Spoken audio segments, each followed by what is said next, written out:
If you're looking for a bit of direction on how to progress your Atlas passive tree, or you're having map sustain issues and need to figure out how to solve it, or if you're just trying to figure out the best way to get some early currency, in this video I'm going to be breaking down some crucial early game tips that should push you in the right direction. I'll maybe even give you a few things you didn't know about the new Return of the Ancients League and Path of Exile 2. Alright, first thing first, jumping right into it, your first major goal should be pathing towards the Burning Monolith. In order to get any form of passive, you're going to need to start doing some of the maps within this area, and this is going to start rewarding general passive skills that are actually pretty important to your progression. Personally, I got all the way up to the point where I reached tier 10 maps. Like right now I'm floating around 9 and 10, because generally speaking this feels at the point where I need to start getting much better gear. And I think this is a great cutoff point because the first two regions only require you to get through map tier 6 in order to unlock a massive amount of the passive skill tree.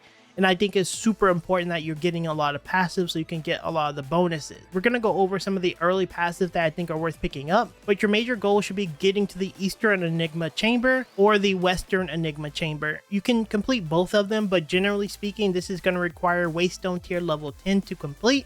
And I think this is a perfect cutoff point because you're going to need to start doing your actual league mechanics that you will want to build for currency and items of the sort. Now, if I had to give a personal recommendation on things you should invest in terms of league mechanics early, number one will be Abyss right now. If you've ever played Path of Exile 2, one thing you have to always keep in mind is every single league in and league out, Abyss always have something broken about it. Like eventually get patches after a lot of the more faster players go through it. Currently I'm getting pretty acceptable Divine. I haven't really hyper invested. I'm still working on it in my passive tree, but just keep in mind Abyss is almost always really powerful, and once we figure it out, which is probably going to be in the next day or two, what is the biggest juicing methods for it, is best you guys are already set up for it, but this is going to be up to you. The alternative is going to be going towards Breach, which I haven't personally invested into Breach in any capacity just yet because Abyss has been dropping me pretty good currency. But I will say if you're looking for maybe a secondary option, Breach could be a great option, though I haven't tested it. I have heard a lot of positive things about it in the moment. This brings us to the next subject, which I see a lot of, and that is map sustain. A lot of players are actively having map sustain issues, and I'm going to give you my best thought on how to solve for that. So for the first thing I would highly recommend is getting the Path Keepers node within the Atlas tree. This is going to give increased quantity of Waystone dropped by map bosses. And once I picked this node up, I did notice a marginal increase in amount of Waystones. There are not a ton of Waystone things on the tree that actually helps. And this is one of the few that I would highly recommend you pick up super early on. The other thing that I have found to be really good is just juicing my rares until the point where they're dropping a lot of things. So for example, Adaptive Biology is going to get +1 to monster modifiers on rare monsters, and rare monsters have 10% increased chance of monster modifiers. There's also the No Simple Battles. Rare monsters have at least 3 monster modifiers. And then there's another one called Mutating Monsters, +1 to maximum monster modifiers on rare monsters. And rare monsters have 10% chance of getting a monster modifier. Now this is going to just juice up the rares. And generally speaking, on the tree, I'm grabbing rare things just to make them stronger. And I've noticed whenever I take down rares, I will sometimes get maps. And then when I'm taking down bosses, I'm always getting maps from those because of that other note that I selected. So if you are having map sustain issues, that is another way to go. Until you get to that point, if you're still having trouble, I would recommend just making sure to do any form of bosses. This is obviously marked by the boss icon on the map, as this will give you a higher chance of giving maps whenever you defeat the boss. Also, using these Overseer tablets are actually pretty strong as well. I have quite a few of them that I've been saving up because I'm doing a lot of boss runs. You can use this on pretty much any slot and it will make them it will empower the map boss, and this empowerment will have a higher chance of giving you the map drops, or you can use them in combination. I always use a Overseer tablet whenever I see a boss because this will guarantee that I'll almost always get at least minimum the current tier of a map, but I almost always get a higher rarity version, so it'll progress the tiers. And this is a great way to progress your maps and stuff and actually get a map sustain. This brings us to my Atlas skill tree, and I just kind of want to give you a bit of early game advice on things you could allocate. First things first, going over here and grabbing anything in terms of essence is always going to be great. Depending on what kind of weapons that you're using, you obviously want to select a different kind of essence that will be appropriate to it. But generally, grabbing all these essence nodes are super good for just general crafting and maybe even selling some currency whenever you get perfect essence of battles. Also, coming over here and grabbing any form of shrines are super good. The shrines are just going to give you tons of power, utility and possible experience, which is super good. You have the ability to get Divine Blessing, which I'm using Gloom Shrine just for the extra damage, but you can get Enlightening and Seeking Shrines, which should help you with like currency as well as extra experience. So this is another really solid thing you should be considering picking up. I haven't personally invested into boxes, but strong boxes are almost always pretty solid early on.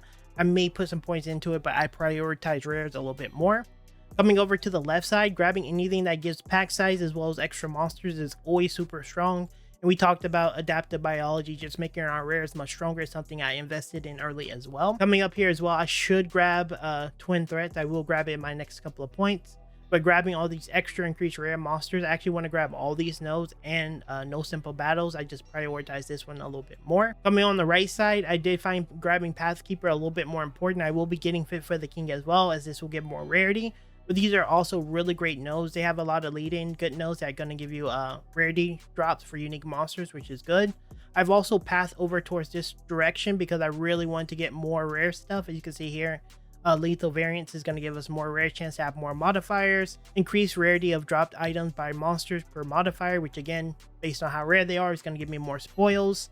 Nemesis Rising, I got this for more rarity of drops. So as you can see here, I'm just hyper investing into my rares, and I'm going to be pathing over here and grabbing essence. So as you can see, I'm really investing into rare monsters, and this is going to work hand in hand with the league mechanic that I'm going to be playing around, which is also Abyss, because I'm going to juice up Abyss, which will have juiced rare monsters, and this is going to just double dip and make them much stronger. I guess the last thing we need to talk about is generally the Abyss tree and the things I'm investing in early. As I said a second ago, because we are investing in rares, Abyss tree is going to be super important because Abyss spawns a lot of rares, and if my rares are juiced, they're going to get double dip from just being Abyss. And this is where a lot of the juice is going to come from. I'm not the richest right now. I'd probably drop about 15 div. I'm a little bit slower than like the better Path of Exile players, but considering I'm not really juiced and I'm only doing like tier 10s to 12s right now, I think that's a pretty good result, and I haven't even finished this. But nonetheless, what I would highly recommend is getting Ghastly Relics, picking up from below, getting Strange Aversions, also grabbing Rotting Bones, and then I took Balance of Power and I took the Alaman people because they are more likely to get currency whenever you have Strange Aversion, and so that's really nice. And then essentially I'm going to take everything over here first. I would not invest into multiple trees in this current form. Like, I'm going to get 35 out of 35 by the time you guys probably see this video. So I would highly recommend just hyper investing into something like this, and then after consider dipping into other things after you've progressed your atlas quite a bit more. I of course will be going over a juicing strategy in the near future once I get the full setup all set up. I do think this is like one of the better setups for the Abyss tree in the moment if you have like a handful of points and you want to start getting a little bit of currency, because again, I don't have a ton of divines, but I am getting enough that I can start building out gear and just preparing for the late game push, which I'm going to be doing later on today. So just a very quick recap on what you should be doing. First off, just going towards the Atlas main story quest, as this is going to be super important for the campaign. It's going to give you a lot of your passive points and you need that. I would also suggest when you get to about tier 10, make your way towards either Abyss or Breach. I haven't tested Expedition or Ritual, but I would say Abyss because Abyss is always broken. Make sure you get your map sustain good by hyper investing into rares and getting the nodes that give it. And then generally try to invest into rares as much as possible because they're going to juice. And then make sure you max out your Abyss tree early, because I think that's going to be the best way to just generally get a ton of currency and start prepping for the inevitable Abyss nerfs that almost always comes. Anyway, that's enough yapping. I want to get back to slamming out the maps. If you have any comments, questions, or concerns, leave them down below and I'll try to answer it after I stream. I do live stream here on YouTube and Twitch, so make sure to go check me out if you have any questions and you want to maybe check out the juicing strategy I'm working on. As always, thank you guys for watching, and I'll see you in the next Path of Exile 2 video very soon, Exiles.